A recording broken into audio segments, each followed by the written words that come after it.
difficult to draw insights from results. I would say this is probably the most commonly mentioned myth that we have when Tamer and I deal with our customers.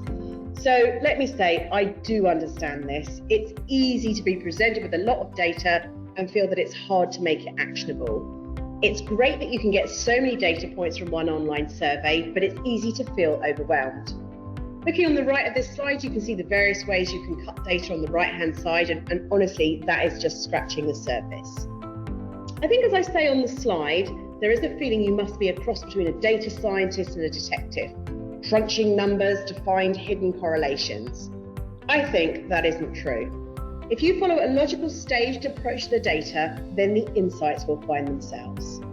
So, if we have a set of data obtained from an online consumer survey, this is what I would do. First of all, I'd go back to the beginning. What was I trying to find out? What were the questions or the problems that my business had that I wanted this survey to solve?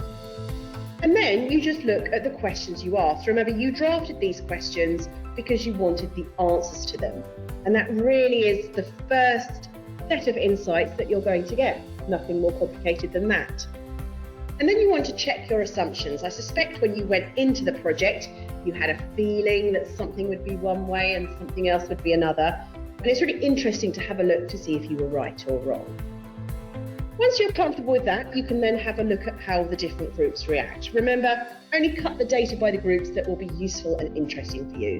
So that might be by age, it might be by income, or it might be how they answered another question in the survey. Then have a little think about your whats and your whys.